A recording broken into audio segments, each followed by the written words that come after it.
Shalom. So what we're gonna deal with is truth and lie, right? Now remember, the Most High created things in two, and one is always against the other, right? So this is Isaiah chapter 30 and verses 9 and 10. It says that this is a rebellious people, lying children, children that will not hear the law of the Lord. So what happened is this lying spirit that is causing a rebellion inside of us.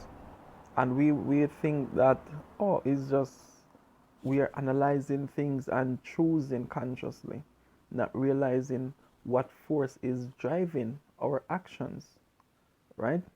So that darkness in us or that lie in us, it does not connect with the truth or the light coming from the opposite direction. So there's this rebellion, but it's really happening here, right?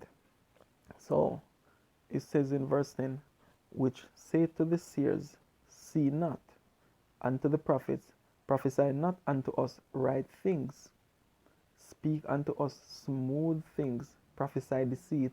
This is not something that you go and say in words, but it is our actions that do these things, right? How, for example, you met a person who was in the say Christian church. We know the beliefs of the Christian society, right?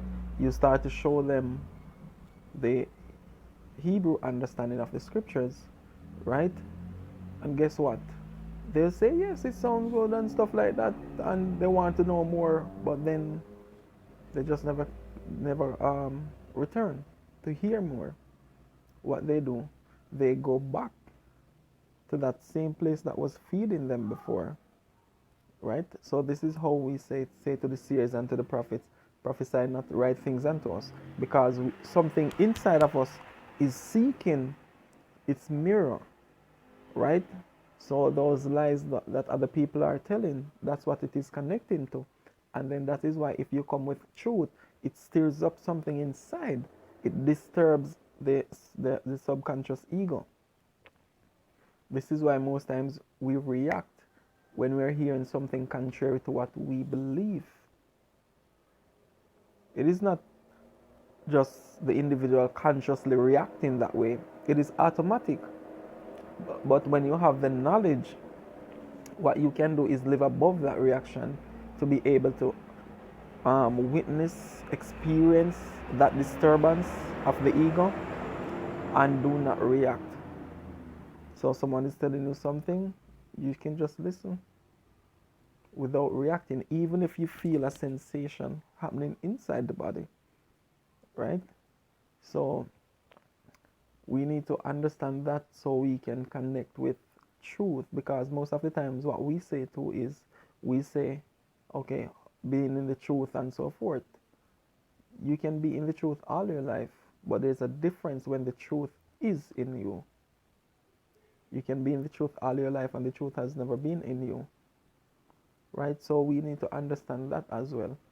And another thing is like whatever belief it is that we hold on to, we don't have the humility to give it up, right? Because you have to first surrender the ego for the beliefs to go with it. But you cannot hold on to the ego and trying to get rid of the belief itself, right? So we need to understand how that works and see how the darkness attracts darkness. It is always looking for that mirror to feed from, right?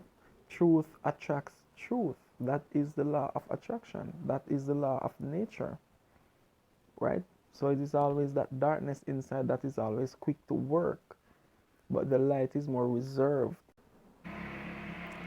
Now, this darkness, it affects our lives in many ways, not only in regards to scriptures or our spiritual beliefs, relationships with people, right? So it's the same, like for example, you've had a lot of bad experiences with relationships. Now you start to have this fixed concept about how people are, right? And then you hold on to that belief, and that belief is now driving your actions. It is the driving force behind your actions. So you'll find out that the same things that you're thinking is the same things keep happening, but it is just a way to confirm those subconscious beliefs that you hold on to. For example, if you, for a person who had been in an abusive relationship, you've been abused over physical abuse, guess what? You're naturally going to be with partners who are just like that. And even if you find a person who is not physically abusive, you are going to do things to make the person want to put his hand on you, because that is just a way for you to confirm that, see, what I think about all men is true. So we have to recognize why things are happening when they keep happening. Why do I keep attracting this person? What is it? Because what we normally do is we're looking at all those different people who did things to us, who lied to us, right? But we never really looked at what is that magnetic force inside of us that is only attracting to itself people who will lie to us. It's the same way you have a certain belief about how a person should be in a relationship. So guess what? You already fixed your mind on that belief. So when that person come, when you meet a certain person for a relationship, what you will find is that you'll ask questions, but you'll ask them in a certain way. You're already putting in the person what to say to you. And that's where it says, speak unto us smooth things, prophesy deceit. You are putting that person in a position to lie to you, and you're putting yourself in a position to be lied to. And a lot of times what we say is we want to hear the truth no matter how much it hurts. We say that, but we don't really mean it, because the moment the person starts to tell us the truth, it turns out into a fight. But okay, you just said you want to hear the truth even if it hurts. So why are you doing these things now? Right? But yet, if I should tell you the lie, you are comfortable with it. Even if you know it is not true, you're comfortable with it. You see? So these types of defense mechanism, they trigger a lot of behaviors in us. So in order for us to fix it, we need to turn inside and get rid of that darkness. The more light we shine in there, the more the darkness goes away. But sometimes we're too fearful of the experience of change.